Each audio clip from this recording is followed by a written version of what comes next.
Merci de préférer Speedlane TV pour le point de l'actualité de ce jour.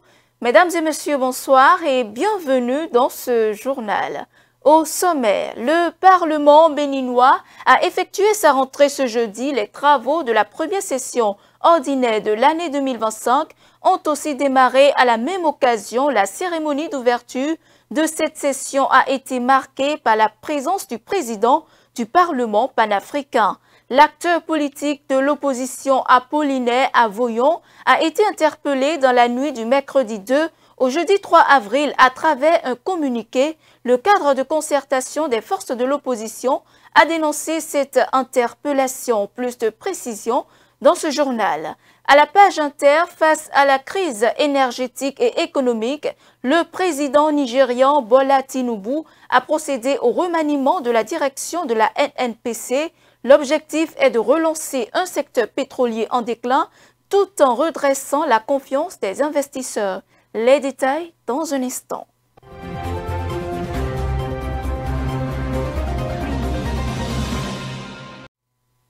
À nouveau, bonsoir. C'est parti pour 3 mois d'intenses travaux à l'hémicycle. La première session ordinaire de l'Assemblée nationale en 2025 a été ouverte par son président Louis Gbaonou-Vlavonou ce jeudi au Palais des gouverneurs à Porto Novo. Une vingtaine de dossiers sont d'ores et déjà inscrits à l'ordre du jour.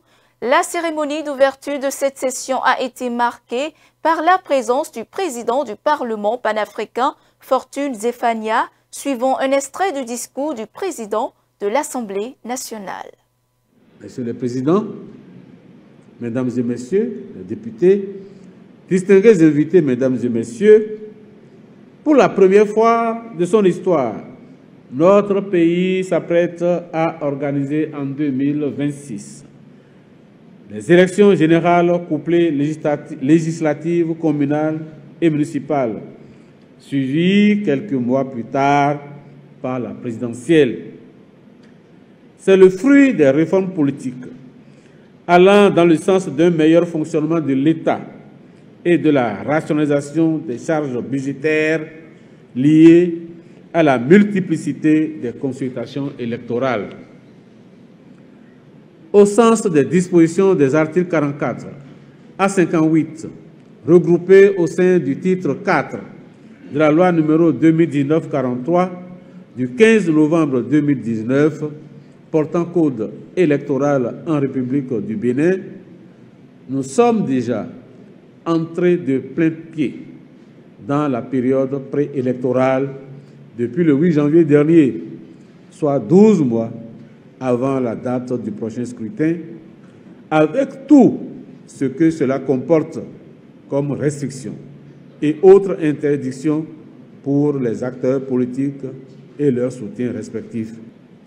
Mesdames, Messieurs les Présidents, Mesdames et Messieurs les députés, distingués invités, Mesdames et Messieurs, pour la session qui s'ouvre ce jour, et comme l'indique le projet d'ordre du jour que vous connaissez, une vingtaine de dossiers sont déjà en étude au niveau des commissions permanentes et qui seront respectivement soumis à l'examen et à l'adoption de la plénière dès que possible.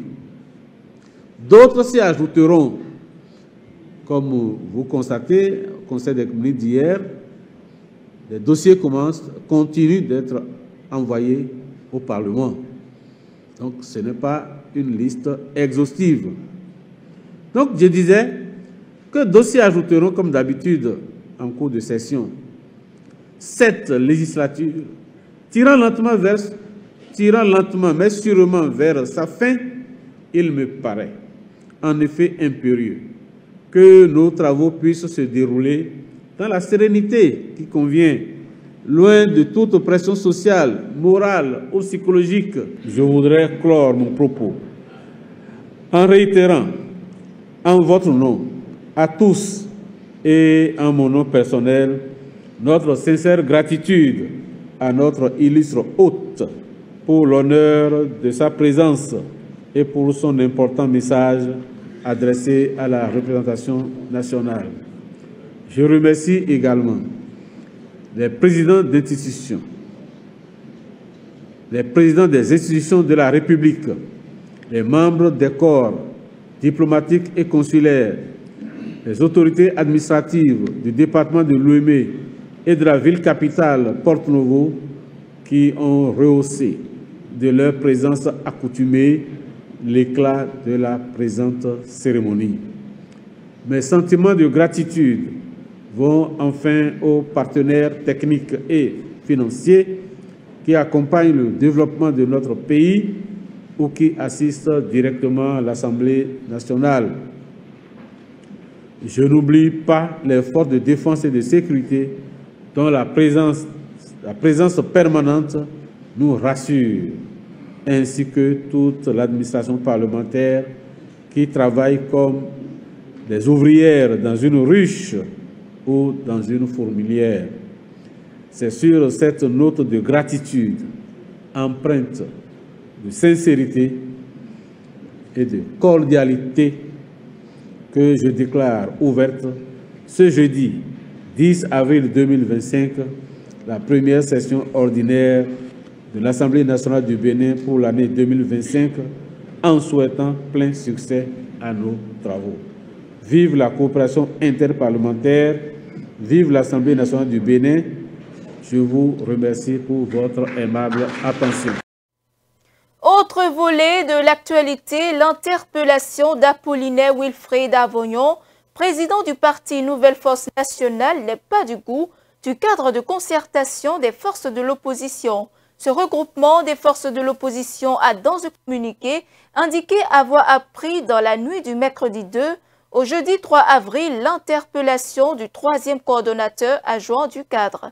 Suivons ici le porte-parole du cadre de concertation de l'opposition Antoine Guédou pour avoir plus de précisions sur l'affaire. Nous avons appris la nouvelle comme vous le mercredi nuit et le jeudi nous avons dépêché une délégation à la BEF pour le rencontrer et l'écouter. Au dire de M. Avognon, il a été arrêté dans son bureau alors que 18 heures s'approchaient. Ensuite, on l'a conduit à son domicile. Déjà dans son bureau, on a saisi son portable. La police voulait prendre l'ordinateur de service, il s'y est opposé. Ça a été finalement fait sous l'autorisation de son directeur général. Il a été conduit ensuite à son domicile pour une perquisition. Et puis, gardé à vue à la BEF à ce jour. C'est ça les faits. Maintenant, comme vous le savez, après ça, plusieurs personnes ont dit, le cadre ne dit rien.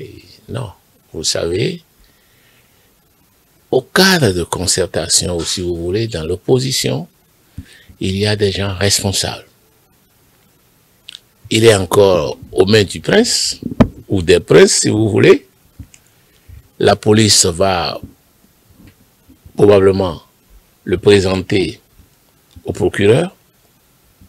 Et à ce stade-là, étant entendu que depuis ce jour de son arrestation jusqu'à ce matin, nous n'avons pas eu des nouvelles qu'il a été même auditionné. Il y a des avocats qui sont à sa disposition. Nous avons échangé avec ces avocats. Tout ce qu'on sait aujourd'hui, c'est qu'on lui reproche d'avoir publié 2 vidéos. Mais nous allons attendre. Nous allons attendre la décision finale. Est-ce qu'il sera présenté au procureur? Et après son audition, nous serons au courant des chefs d'accusation. C'est tout. Alors, ceux qui nous accusent là, et qui savent que nous sommes des gens responsables, et nous ne pouvons pas nous mettre à parler parler dans tous les sens à cette étape du dossier. Nous attendons que ce soit un peu plus clair. Et voilà un peu les raisons pour lesquelles le cadre n'a pas pris la parole officiellement, en été votre arrivée aujourd'hui. Le cadre n'a pas pris la parole officiellement. Et nous faisons ce que nous devons faire. On est en contact permanent avec lui et avec son état-major. Nous avons demandé au président Patrice Talon d'organiser un dialogue entre son peuple et lui. Il ne veut pas. On le laisse continuer. Mais nous prenons la communauté nationale et internationale à témoin pour situer les responsabilités le moment venu. Je vous remercie. Le 6 avril 2025, Patrice Talon bouclait 9 années à la tête du Bénin. Une gouvernance dont les impacts positifs sont perceptibles dans divers secteurs. Quelques citoyens rencontrés dans la ville de Cotonou ont livré leurs impressions. Suivons-les. La ville, tout le pays était en chantier et qu'aucun président n'a jamais fait ça là. Et que le président Soglo voulait faire et que ses opposants qui ont opposant pour Talon aujourd'hui, qui critiquent en ce temps, aujourd'hui Talon n'a pas, le cerveau de Talon, il travaille pour les Béninois, il aime trop son pays, et ce qu'il a fait, ce qu'il est en train de faire, c'est pour pouvoir construire le pays et que les étrangers viennent voir comment le Bénin est.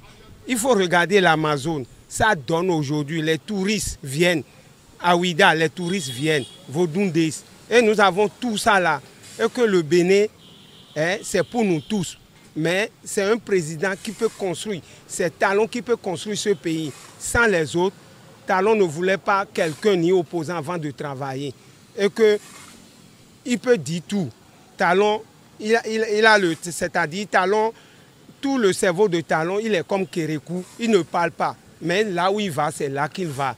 On peut retenir qu'il a pu quand même se débrouiller. Du point de vue infrastructurel, les voies ont été bien faites, même s'il reste d'autres qui n'ont pas été faites encore. Talon a impulsé aux Béninois une discipline.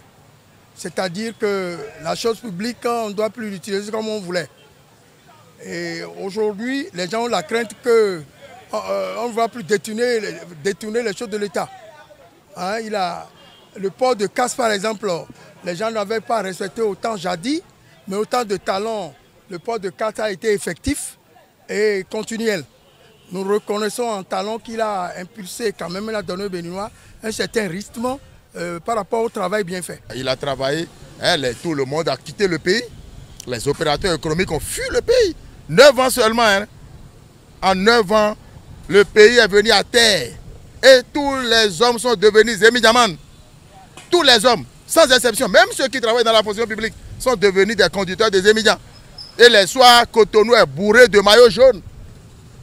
Hein, ce qui nous a marqué. Moi, je ne faisais pas ce métier. Je ne faisais pas ce job. Je travaillais, je gagnais ma vie correctement. Mais depuis son arrivée au pouvoir, 1 an après, je suis devenu conducteur des Zémi-Diamane. Et ma vie est foutue. C'est-à-dire, je ne suis pas le seul. Nous sommes des milliers. Quand on prend par exemple la loi sur l'embauche, tout ça là, avec la précarité de l'emploi, ça c'est le côté où ce n'est pas bon ça. Mais sur le plan infrastructure, on sait qu'il a fait quelque chose sur ce point. Même si on ne connaît pas le coût, mais on sait qu'il a fait un travail de qualité. Si un président vient, on l'insulte. Quand tu insultes un président, c'est-à-dire tu insultes ton pays. Ce n'est pas le président même que tu insultes. Et que ce que moi je voulais dire à Talon, il n'a qu'à faire ce qu'il veut. Nous on est prêts pour rester derrière lui. Ce qui n'a pas marché, c'est le social. C'est la subvention des denrées de première nécessité, comme nous avons eu l'habitude de toujours le dire. Ce qui n'a pas marché, c'est la démocratie. Le côté social, non, ça là, ça ne va pas. Ça ne va pas, mais ils se disent toujours qu'il y a... Mais non, non. Malgré tout ce qu'ils font là, ça ne va pas sur le plan social. Talon n'est pas papa bonheur. Talon, il est sueur de ton front. Si tu travailles, tu vas trouver. Tu vas gagner forcé. Tu peux Tu peux prendre Pure Water pour rentrer dans le marché. Tu vas trouver ce que tu vas manger. Le code électoral, là, ils sont tellement coincés. On doit avoir une deuxième lecture. Ils n'ont qu'à tout faire pour que... Parce que nous, on veut que l'élection soit inclusive. C'est vrai, il a dit qu'il ne va pas gracier les gens. Mais non, nous, on continue de dire toujours, il n'a qu'à gracier les gens. Dans le reste de l'actualité, l'association Agbesignanlé a procédé ce mercredi au lancement officiel du projet stratégique d'impact communautaire à Koma. Cette initiative vise à former les jeunes à l'emploi et à l'entrepreneuriat pour une jeunesse épanouie et révélée. La séance a connu la participation du maire de Koma. Le reportage. La jeunesse, comme la verdure, par la terre, mais l'éducation la couvre de moissons, a écrit Antoine Rivaroli dit Rivarol. C'est en se fondant sur cette accession que l'association Agbesignanlé a lancé le projet stratégique d'impact communautaire qui porte son nom. Une initiative qui permettra aux jeunes, sous la bannière des mentors, de faire le choix d'un métier conséquent, d'entreprendre positivement. Rien n'est perdu. Déjà, quand vous êtes jeune, ne dites pas que l'avenir n'est pas prometteur. Non, l'avenir est bien prometteur. Et aujourd'hui, qu'est-ce que nous faisons? Nous, aînés, qu'est-ce que nous faisons pour la jeunesse? Quel accompagnement devons-nous mettre en place pour avoir une jeunesse épanouie demain? Une jeunesse révélée. Nous devons les accompagner. Les accompagner, c'est ça que nous avons fait. C'est la première édition et nous pensons pérenniser pour que les années à venir, ceux qui seront formés aujourd'hui puissent constituer des modèles pour nos enfants, nos petits-enfants, pour le développement de notre communauté. Ce projet inaugural s'inscrit dans le cadre de la 66e édition de la fête identitaire et culturelle Agbesignanlé. L'initiative a reçu l'adhésion totale des autorités communales de Koma qui reconnaissent tout de même qu'une bonne éducation de la jeunesse constitue un levier de développement personnel, communautaire et national.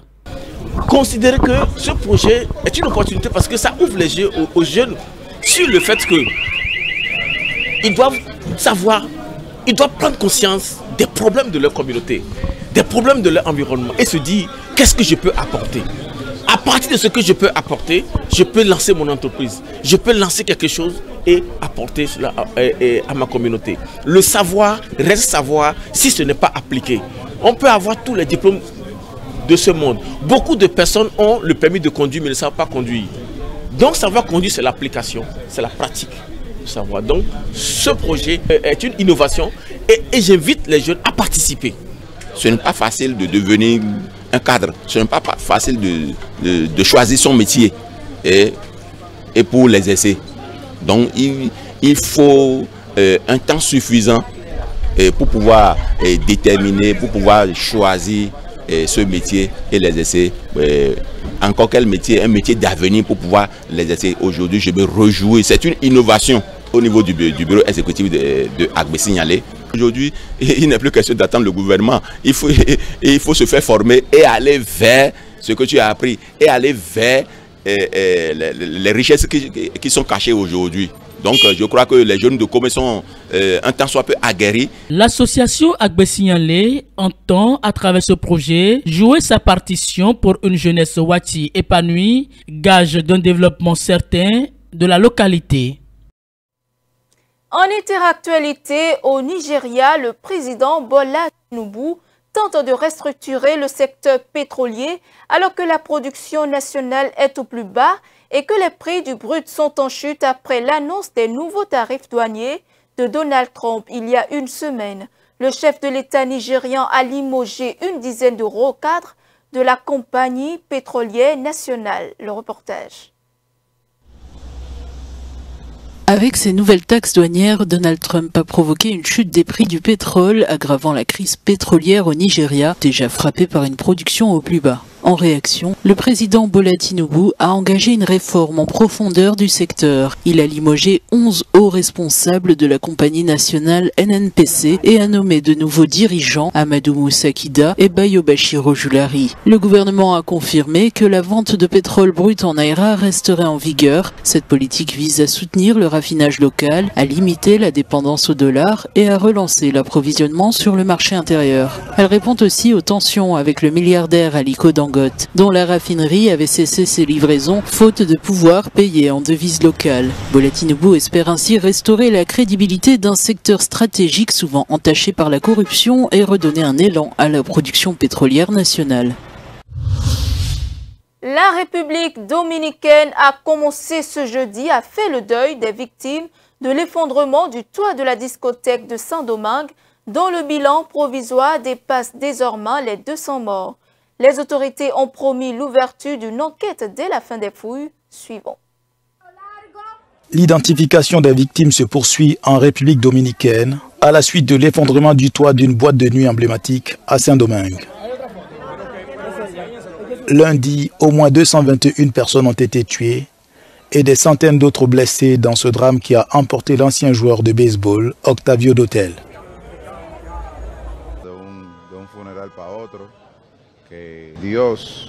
Tous ceux qui ont joué contre lui ou qui ont joué pour lui, avec lui, savent que c'était une personne joyeuse et qu'il avait un amalgame dans sa personnalité, qui savait comment faire en sorte que tout le monde se sente bien. C'est une perte très importante pour nous. Une cérémonie d'adieu a été organisée à l'endroit du disparu. Le chanteur de merengue Ruby Pérez, lui aussi, est décédé sur le coup, en pleine prestation. Les derniers corps ont été retirés des décombres dans la nuit de jeudi à vendredi. Le nombre de victimes à identifier reste encore inconnu. Le différend financier entre Kylian Mbappé et le Paris Saint-Germain prend une tournure judiciaire. L'attaquant français a obtenu du tribunal judiciaire de Paris la saisie conservatoire des comptes bancaires du PSG à hauteur de 55 millions d'euros. C'est après moi. Kylian Mbappé est autorisé à saisir 55 millions d'euros de salaire impayés sur les comptes du Paris Saint-Germain. Les avocats du numéro 9 madrilène sont passés à l'offensive cette semaine, avec plusieurs actions en justice pour tenter de résoudre le conflit juridique entre lui et son ancien club. Le juriste Thomas Clay a déclaré que Mbappé a été autorisé à procéder à une saisie conservatoire de la somme qui a été aussitôt gelée sur les comptes bancaires du PSG jeudi. Une audience est prévue le 26 mai. Selon Delphine Vereden, l'avocate principale de Mbappé, un délai d'1 an n'aurait pas suffi à trouver un règlement à l'amiable. Et l'UEFA a été informé que le PSG n'avait toujours pas soldé son ancien pensionnaire en violation des obligations salariales du club. En octobre dernier, la commission d'appel de la Fédération française de football a confirmé la décision ordonnant au PSG de verser à Mbappé ses 3 mois de salaire impayés. Et c'est ainsi que s'achève ce journal. Merci de l'avoir suivi. Suivez-nous en continu sur speedlinetv.bj/live et sur nos différents canaux digitaux Facebook et YouTube.